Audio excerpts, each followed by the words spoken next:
MA পাশ করার পর বাবাকে বললাম, বাবা এবার বিএডটা করে নিতে হবে। বিএড করতে হবে শুনে বাবা জিজ্ঞেস করলো, সেটা আবার কি? বাবার এমন জিজ্ঞাসাটা খুব স্বাভাবিক, কারণ আমার বাবা বেশি দূর লেখাপড়া করেনি, কোন রকমে প্রাইমারি স্কুলের গণ্ডিটা পেরিয়েছিল। আমি বাবাকে বললাম, বিএড মানে শিক্ষকতার চাকরি ট্রেনিং বাবা, এটা না করলে শিক্ষক হওয়া যায় না। শিক্ষকতার চাকরি পেতে গেলে এটা করতেই হবে। আমার কথা শুনে বাবার মুখে তখন চওড়া হাসি। বাবা শুনে বলেছিল, তাহলে তো করতেই হবে, তাই এটা পড়তে কতদিন সময় লাগবে? আমি বললাম, 2 বছর বাবা। 2 বছর? ও তো দেখতে দেখতে কেটে যাবে। তা হাই স্কুলে চাকরি হবে তো? হ্যাঁ বাবা। বাবার চোখে মুখে তখন খুশির ছাপ।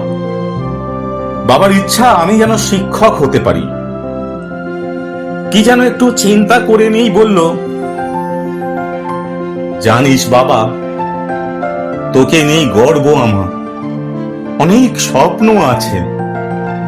তুই চাকরি পেলে আমার সব ইচ্ছাগুলো পূরণ হয়ে যাবে। আমি আর তোর মা তখন পায়ের ওপর পা তুলে বসে আয়েশ করব। তোর ভাইয়ের তো পড়াশোনা হলো না, আমি ওর ওপর ভরসা টরসাও করি না। শোন না বাবা, তুই চাকরি পেলে তোর বোনের বিয়েটা ধুমধাম করেই দেব, বুঝলি? তার আগে অবশ্য বাড়িটা করতে হবে, তাই না বল? মাথার উপর ছাদটা আগে চাই। কথাগুলো বলতে বলতে আমার বাবা মায়ের দিকে তাকিয়ে বলে উঠল, আর বেশি দেরি নেই, টালির ছাউনি থাকবে না গো গিন্নি। মাত্র 2 বছর অপেক্ষা করো, বাড়িটা ছাদ হয়ে যাবে, বর্ষাকালে আর অসুবিধা হবে না, বুঝলে? বাবার কথা শুনে মাও যেন বলে যেতে লাগলো, কবে যে ঠাকুর মুখ তুলে চাইবে। দিন রাত আমি ভগবানকে ডাকি, আমি তো সেই আশাতেই আছি গো। ছেলেটা চাকরি পেলে তবেই একটু শান্তি। বাবা মা আমার উপর ভরসা করে বসে আছে, সেটা আর বুঝতে বাকি রইল না। আমি আশ্বাস দিয়ে বললাম, তোমাদের সব শখ পূরণ করব আমি, তোমাদের সব স্বপ্নগুলো আমি পূরণ করব। আমার উপর আস্থা রাখো, শুধু আমাকে তোমরা আশীর্বাদ করো। আমার কথা শুনে মা জিজ্ঞেস করলো, হ্যাঁ রে বাবা, এবারে এই পড়াটা পড়তে কত খরচ হবে? আমি বললাম, 1.5 লাখ টাকা তো লাগবেই মা। 1.5 লাখ শুনে মা চমকে গিয়ে বলল, 1.5 লাখ? অত টাকা তোর বাবা কোথায় পাবে? মায়ের এমন কথায় বাবা ধমক দিয়ে বলে উঠল, তুমি ছেলেটাকে খামোকা চিন্তায় ফেলছো গিন্নি, ওর বাবা বেঁচে আছে কিন্তু। এই শোনো গিন্নি, দম থাকতে কম করবো না বলে রাখলুম। তুই চিন্তা করিস না বাপ, তুই চিন্তা করিস না, জমিটা এখনো আমার নামেই আছে, কিছুটা বিক্রি করে দেব নয়, তবু ওর টাকার অভাবে ওর পড়াটা যেন বন্ধ না হয়ে যায়, এই বলে রাখলুম। মা যেন আঁতকে উঠে বলেই ফেললো, তুমি শেষ সম্বল জমিটুকু বিক্রি করবে? মাথার ওপর একটা মেয়ে আছে, মেয়ের বিয়ে আছে, আর তো ওইটুকু জমি, বছরে 2 বার ধানটা পাওয়া যায়। এই এই শোনো গিন্নি, শোনো শোনো, 10 কাঠার জমি 4 কাঠা বিক্রি করলে কিছু যায় আসে না, বুঝলে? হ্যাঁ, চাকরি পেয়ে গেলে ওরকম কত 10 কাঠা জমি কেনা যাবে? এই তুমি ও নিয়ে ভেবো না গিন্নি, ভেবো না। বাবা সেদিন ভাবতে বারণ করে দিয়েছিল মাকে, সেই সঙ্গে আমাকেও। ভাবনার জন্য আরো 5টা ভাবনা মাথায় এসে যায় বোধ হয়। তারপর থেকে 10 বছরেরও বেশি সময় কেটে গেছে।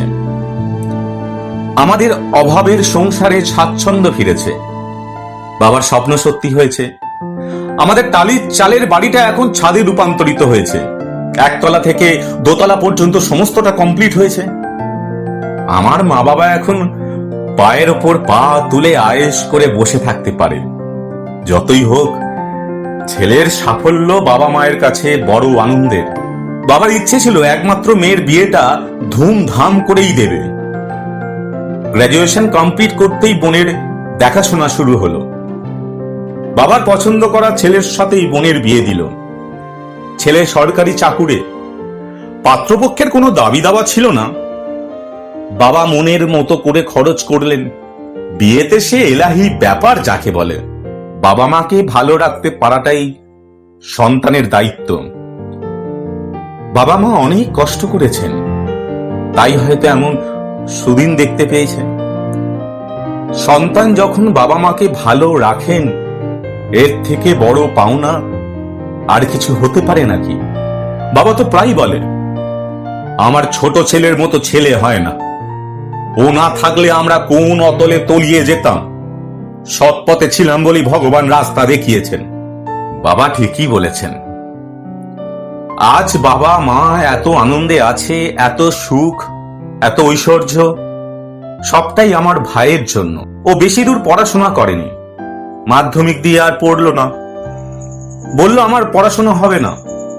বাবাও আবার জোর করেনি। অল্প বয়সেই কাজে লেগে গেল। কিছুদিন পর চলে গেল মুম্বাইয়ে। খুব অল্প দিনের মধ্যেই নিজেকে প্রতিষ্ঠিত করে ফেললো আমার আদরের ভাইটা। এখন ভালো টাকা রোজগার করে। বাড়ি তৈরি থেকে শুরু করে বোনের বিয়ে, বেশিরভাগ খরচাটাই করেছে আমার ওই ভাই। বাবা মায়ের ভরসা বলতে আমার ছোট ভাই। তাই বাবা মা গর্ব করে ছোট ছেলেকে নিয়ে। আর আমি তো ইংরেজিতে MA বিএড কমপ্লিট করার পর টিউশন করতে শুরু করলাম। সেই সঙ্গে চাকরির পরীক্ষার জন্য প্রস্তুতি নিতে লাগলাম। টিউশন করতে গিয়ে দেখলাম সেভাবে আমার কাছে কেউ পড়তে আসতো না। অনেকেই বলতো, আরে দূর, বেকার ছেলেটাকে দিয়ে কি হবে, বেকার ছেলেটা কি পড়াবে, নিজেই চাকরি পেতে পারিনি, সে আবার পড়াবে। টিউশন করে যে কটা টাকা পাই তাতে নিচে একটু কি চলে না, আর সংসারে আর কি দেব। বাবা তো একদিন বলেই ফেললো, কি হলো এত দূর পড়াশোনা করে, তোর ভাইকে দেখ, এই বেকার ঘরে বসে না তাকে যা গিয়ে কাজের ধান্দা কর যা। মাও কথা শোনাতে ছাড়লো না। বলল, তোর জন্য জমিটুকুও চলে গেল। তখন তোর বাবাকে পই পই করে বলেছিলাম জমিটুকু অন্তত থাক। না, তোর বাবা আমার কথা শোনেনি। মা তো কথাগুলো ঠিকই বলেছে। আমিও এই 10 বছরে একটা চাকরি জোটাতে পারলাম না। আমার বাবা মায়ের কাছে আদরের ছেলে বলতে এখন আমার ছোট ভাই। বেকার ছেলের ওপর কেই বা ভরসা করে। সময়ের সাথে সাথে বাবা মায়ের ভালোবাসাও কি নিদারুণ ভাবে বদলে যায়।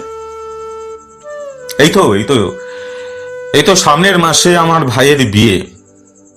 ভাইয়ের পছন্দ করা মেয়ের সাথেই বিয়েটা হচ্ছে। বাবা মা গিয়েছিল ভাইয়ের বউয়ের জন্য গয়না কিনতে। ভাই বলে দিয়েছিল একটু ভারী ভুরি দেখেই নিতে হবে। বাবা মা সেই মতো গয়না কিনে এনেছে দেখলাম। আবার দোতলার দক্ষিণ পূর্ব দিকের ঘরটা ভাইয়ের জন্য বরাদ্দ হলো। মা বলল, ওই ঘরটা সমুর জন্য থাক, দক্ষিণে বাতাস দিলে ঘরটা বেশ আরামদায়ক হবে। সমু মানে আমার ছোট ভাই। বাবা শুনে বলল, ঠিকই, নতুন বউ এসে থাকবে, ওই ঘরটাই ভালো হবে।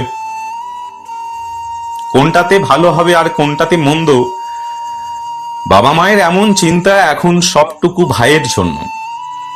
আর সেটাই তো স্বাভাবিক। রোজগেরে ছেলেকে ছেড়ে কেউ অন্তত বেকার ছেলেকে নিয়ে ভাবে না। তাই আমার থাকার জন্য যে কোনো একটা ঘর হলেই হলো। সে আলো বাতাস না ঢুকলেও চলে। দক্ষিণ দিকের জানালা দিয়ে বাতাস আমার জন্য ঠিক নয়। খাওয়া দাওয়ার ব্যাপারে কোনো ফ্যাসিনেশন নেই। আর দুপুরের অতিরিক্ত খাবার রাতে কেউ না খেলে আমি নিজে থেকেই বলি আমাকে দিয়ে দিতে, কারণ পেটটা তো ভরা নিয়ে দরকার। বেকার ছেলেরা সব পারে। 7 বছর পর্যন্ত প্রেমটা টিকিয়ে রাখার পর শেষ পর্যন্ত যখন চাকরিটা হলো না আমার প্রেমিকা বলল আমাকে, সম্ভব নয় কোনো বেকার ছেলের সাথে সম্পর্ক রাখা। বাবা মায়ের পছন্দ করা ছেলেকেই সে বিয়ে করতে চায়। আমি হাসির মুখে মেনে নিলাম নিজের পছন্দের মানুষকে অন্যের হাতে ছেড়ে দিতে। চাকরি না পেলে নিজেকে স্যাক্রিফাইস করে দিতে হয়। অপছন্দগুলোকেও অপছন্দগুলোকেও মেনে নিতে হয়। সেদিন এক বন্ধু বলল, কিরে ফেসবুকে তোকে অন হতে দেখি না তো, আর একই প্রোফাইল পিকচার নিয়ে আর কতদিন চালাবিস? শুনে শুনে শুধু হাসলাম আর মনে মনে বললাম, একটা ছবি যথেষ্ট। বেকারদের ছবি বদলালেই বাকি, আর আর না বদলালেই বাকি। তবে আজকাল আমার MA BEd এর সার্টিফিকেট গুলো আমাকে ভীষণ রকম ব্যঙ্গ করে। আমি অবশ্য এখন একটা কাজ করি, চাকরি করি এটা বলতে পারি না। একটা শাড়ির গোডাউনে কাজে লেগেছি, মাস 3 হলো, 10 ঘন্টা ডিউটি করি। যদিও কোনো কাজ ছোট নয়, তবু আমার বিএড এর সার্টিফিকেটটা, বিএড এর মার্কশিটটা ব্যঙ্গের হাসি হেসে বলে, শাড়ি ভাঁজ করতে অন্তত বিএডটা লাগে না, ইংরেজিতে মাস্টার্সটা লাগে না। কিন্তু সত্যি কথা বলতে, শাড়ির গোডাউনের কাজটা আমি পছন্দ করি। হ্যাঁ, আমি কাজটা পছন্দ করি, কারণ ওখানে গিয়ে নিজেকে অন্তত লুকোতে পারি। ওখানে যারা কাজ করে তারা আমার মতো এত দূর পড়াশোনা করে যায়নি। হয়তোবা অনেকেই আছে আমার মতোই, কিন্তু কেউ কাউকে জিজ্ঞেস করে না কত দূর পড়াশোনা করেছি। আসলে সবাই হয়তো নিজেকে লুকোতে চায়।